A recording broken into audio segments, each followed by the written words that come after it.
Indege karahabutaka mw'ishusho y'agacurama k'umukaratsiri B2 Sprit. Iyi ngiyi ifatwa nk'indege ya mbere ihambaye kurusha izindi Ziheka zikanatera bombe ku ntego runaka. Nubwo amabanga ya gisirikare adashobora kujya ahagaragara uko yakabaye, ariko muri bike bizwi iyi ngiyi ifatwa nk'indege ya mbere mu gisirikare cy'isi yose mu gutera bombe. Izo ndege nyine bakazita bombers. B2 Sprit ikorerwa mu gisirikare cya Leta Zunze Ubumwe za Amerika kirwanira mu kirere. Intego ya mbere yari uko iki gisirikare cyajya kibasha gucengera mu burinzi bw'umwanzi nta urabutswe, kandi ikagenda ihetse intwara z'ubumara Kirimbuzi. Ni umutima wa Leta Zunze Ubumwe za Amerika mu gutera bombe. Ikaba indege yahagurutswa mu gihe Amerika yabona iri hafi kurimbuka. Iyi ni chaîne ya Gentil Gedeo Official. Tubahaye ikaze dusobanukirwe iby'indege ifatwa nk'aho ari iya mbere mu gisirikare mu kurwanira mu kirere. Ni nka promotion. Ikigo cya Mbere Interior Design kibafasha gukora finissage z'amazu yanyu, ubu kirimo kiraborohereza kugira ibikoni mu mazu yanyu bigezweho kandi bidahenze. Gutunga igikoni rwose ntabwo bikiri by'abantu bamwe gusa. Mbere Interior Design iraguhumuriza yuko yagufasha gutunga igikoni cyo mu nzu ku mafaranga makeya, ugatandukana n'imyotsi yo mu mashyiga n'imbabura. Abakozi ba Mbere Interior Design baragusura, bakakubarira ibikoresho ukeneye, bakaguhitiramo ibikoresho bijyanye n'ubushobozi ufite ariko byizewe. Mu minsi mikeya bamaze kugusura, bakumurikira igikoni cyawe cyiza rwose kigezweho. Ni nako kandi bimeze ku bashaka gutunganya ibyumba by'abana, inkuta zo muri salo no kubasigira amarangi. Hamagara Mbere Interior Design kuri 0787733022 cyangwa se wandikire kuri Instagram yabo bitwa Mbere Interior Design.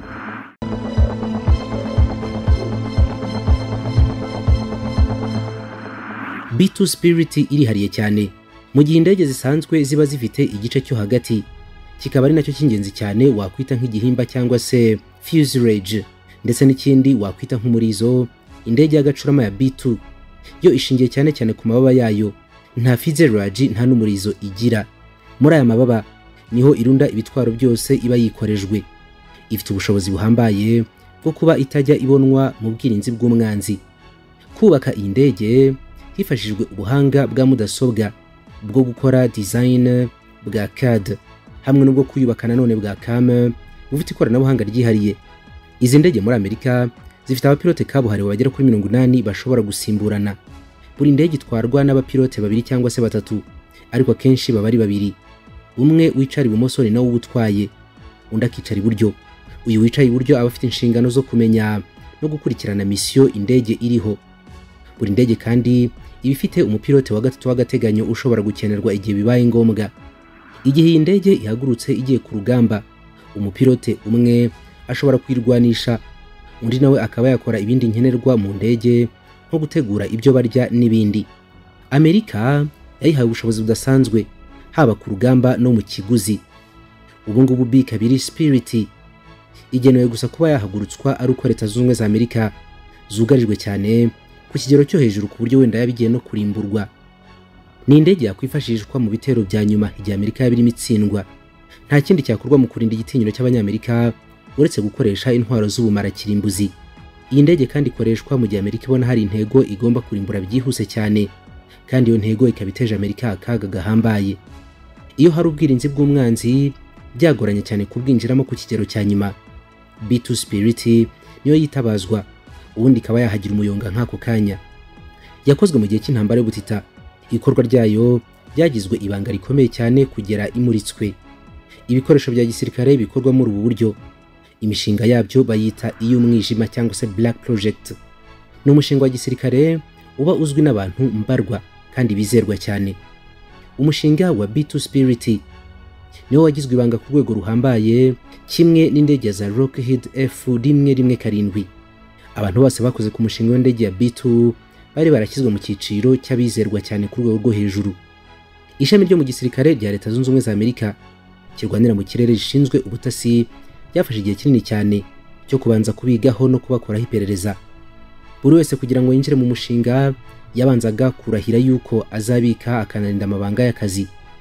Mu kwirinda yuko hazabaho gushidikanya kw'imenwa ry'amabanga, ibigo byahawe akazi ko kuzana ibikoresho byose byari by'inzego z'ubutasi.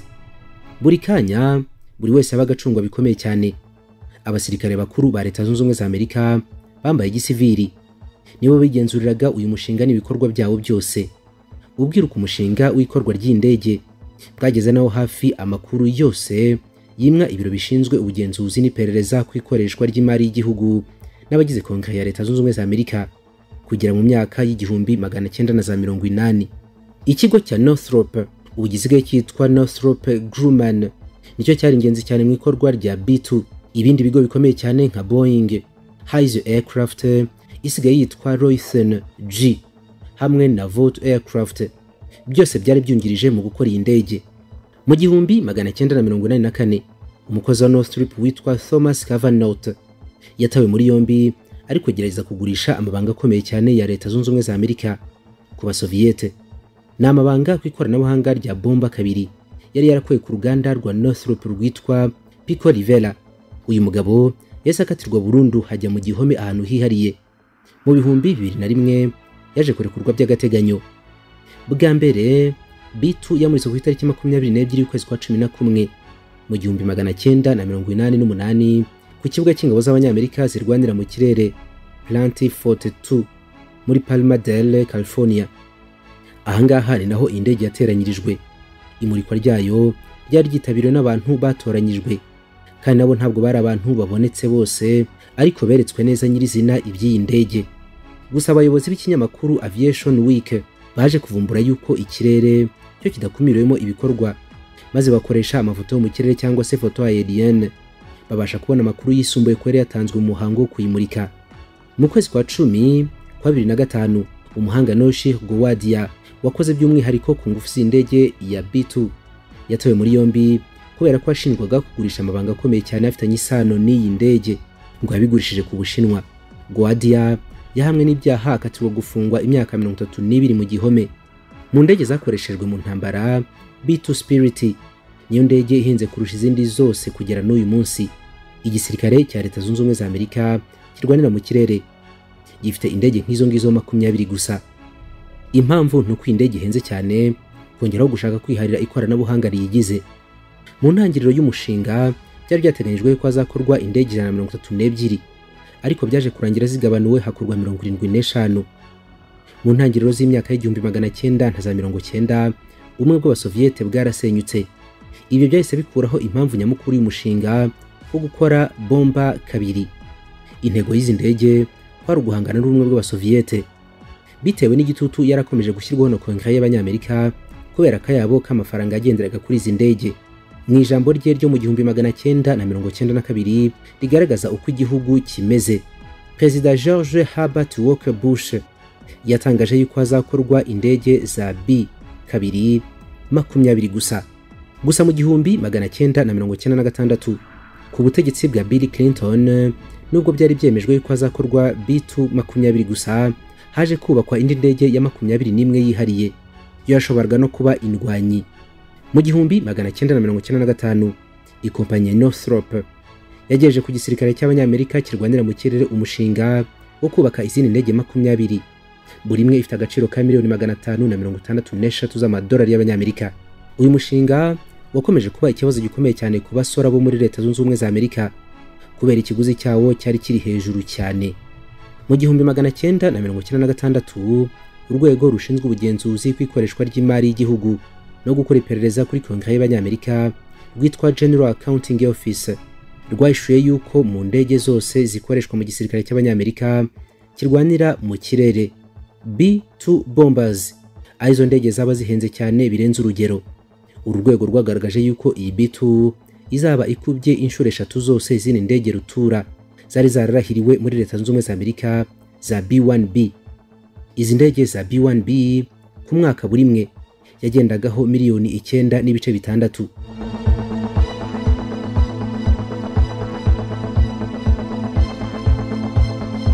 Iyi ndege y'agacurama cyangwa se B2 yari kubye inshuro zirenga 4 zose izindi ndege zari zarabaye ikirango cya Leta Zunze Ubumwe za Amerika mu kirere mu myaka yari ishize.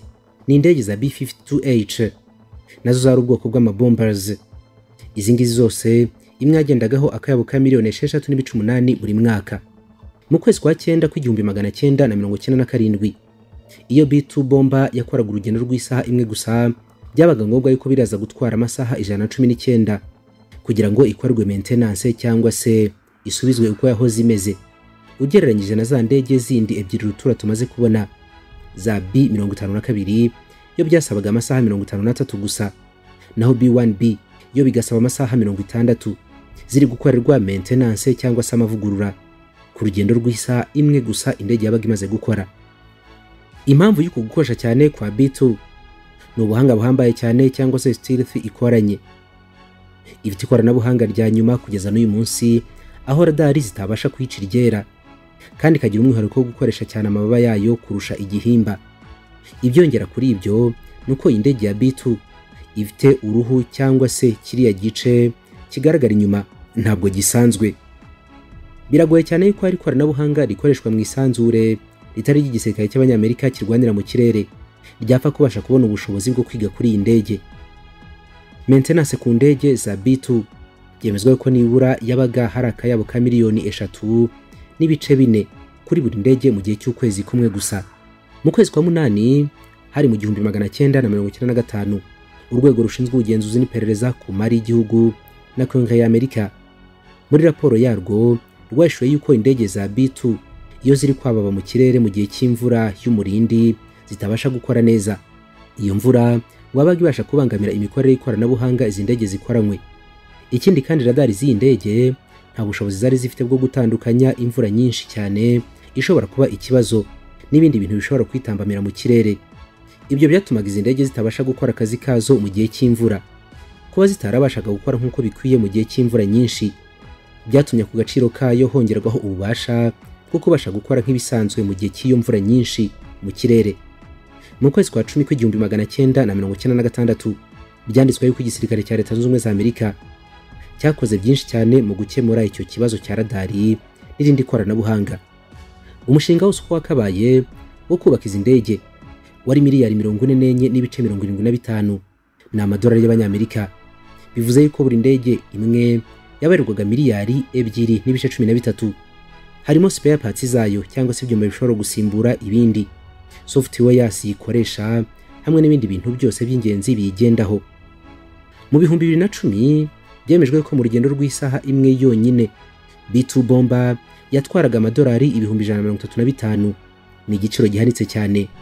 Ayo ngayo ni miliyoni zirenga 135 ubaze nko mafaranga y'u Rwanda isaha imwe gusa ku ndege imwe. Kugeza uyu munsi nta kindi gihugu na kimwe kiyitunze, kabone n'ibindi byo muri otani, kubera ko Amerika yanze kubigurisha, ahanini bigendeye ku giciro cyayo gihanitse cyane n'umwihariko wayo ishaka gutunga yonyine. B2 Sprit ni indege itajya ibonwa na za radari bitewe n'uburyo butangaje ikozwemo n'ikoranabuhanga yahawe rituma iganza imbaraga za radari. Ibyo ngibyo bituma yabasha kuva mu bugenzuzi bw'umwanzi mu buryo bworoshye cyane, ikaba yanagira umuyonga uwo mwanzi nanone byoroshye. Sensors z'iyi ndege hamwe na systeme electronique iyi ndege ikoresha kugera uyu munsi biracyari banga ribitswe neza mu mitamenwa y'igisirikare cy'Abanyamerika kirwanira mu kirere. Ni indege yeka intwaro zihambaye cyane ikazababana ibicu. Iyo igiye ku rugamba yuzuye neza ibipakiye toni 152.6, aho ngaho haba harimo intwaro yikorera zirimo n'izipima toni 18 ku ntwaro imwe gusa. Haba harimo kandi za misile zidasanzwe za cruise, harimo n'izikoranye ikoranabuhanga rya nyuma za AGM 129, hakabamo bombas za thermonuclear n'izindi zihambaye.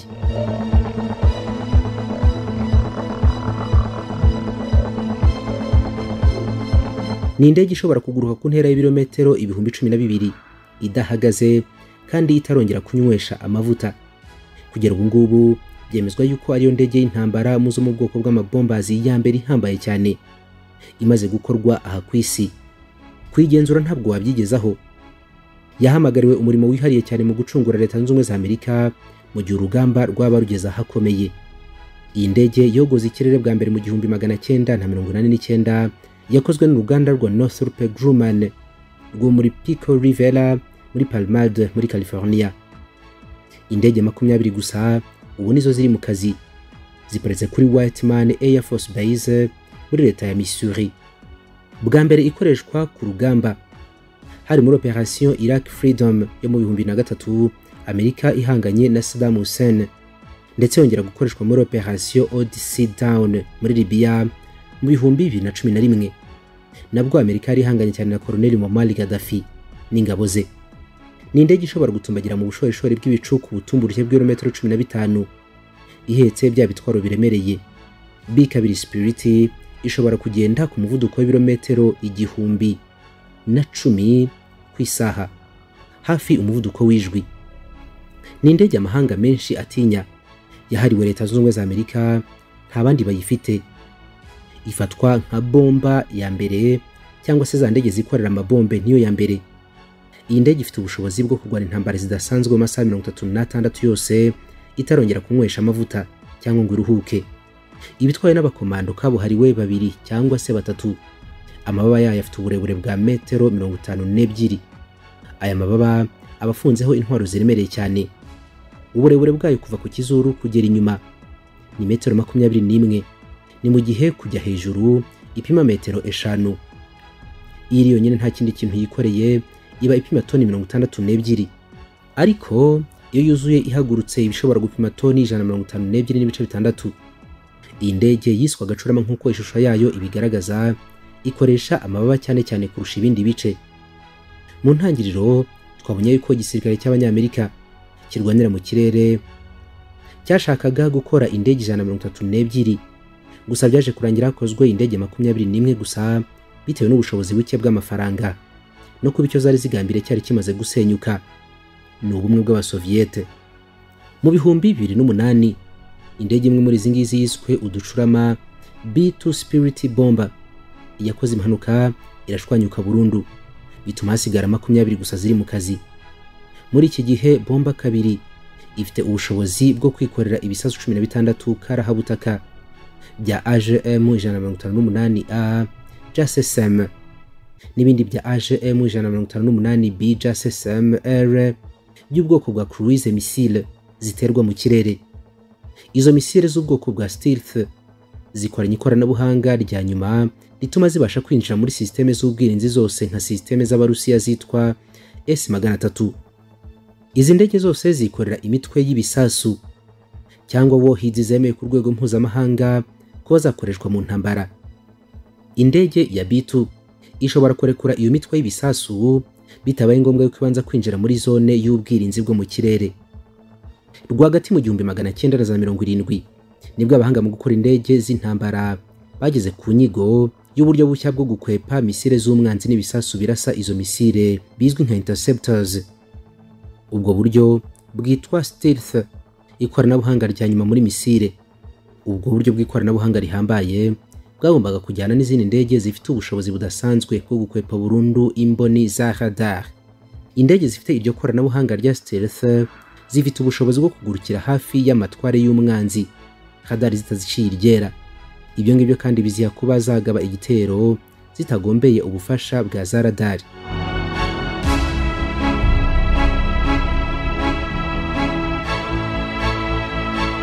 B2 yakozwe mu mushinga w'indege wiswe ATB program, Advanced Technology Bomber. Mu 1977 nibwo umushinga nkungu wa Perezida w'Abanyamerika Jimmy Carter yawemeye. Icyo gihe yahise ahagarika umushinga wundi wo gukora indege za B1 bivuga yuko zo zari ku rwego rusanzwe. Mu kwiyamamaza kwa Perezida w'Abanyamerika mu 1979 mu matora y'1980, Ronald Reagan yagaragaje ko Perezida Jimmy Carter wari uri ku butegetsi yagize intege nke cyane mu bwirinzi bw'igihugu, aho by'umwihariko ngo yafataga indege za B1 nk'indege ziri ku isonga ku bwirinzi bw'Abanyamerika. Ku bw'iyo mpamvu ku itariki ya 22 y'ukwezi kwa 8 mu 1980 ubutegetsi bwa Jimmy Carter bwahise butangariza isi yose ko Minisiteri y'Ingabo muri Amerika iri gukora indege zifite ubuhanga bwa nyuma n'ikoranabuhanga rihambaye stealth zirimo n'iz'ubwo bwoko bwa bombers. Uyu mushinga wa Advanced Technology Bomber ATB program watangiye mu 1979. Ni umwe mu mishinga ya gisirikare ikorerwa mu bwisho cyane cyangwa se Black Project, wari warahawe kode ya Aurora. Turabashimiye cyane mwese gukurikira Gentil Official, Ngiyo rero indege ifatwa nka bomba ya mbere ku isi, isa n'agacurama neza neza mw'ibara ry'umukara wijimye. Muri Samsung 250 niho usanga ubwoko bwose bwa telefone zigezweho kandi za original. Dufite telefone z'ubwoko bwose, frigo nziza za Samsung, mudasobwa zikora akazi kose, kamera zicunga umutekano n'ibikoresho binyuranye by'ikoranabuhanga. Turi mu nyubako ya Kigali City Tower, mu byapa bigaragara neza bya Samsung 250 ahateganye na T2000. Duhamagare kuri 0788 32 23 56.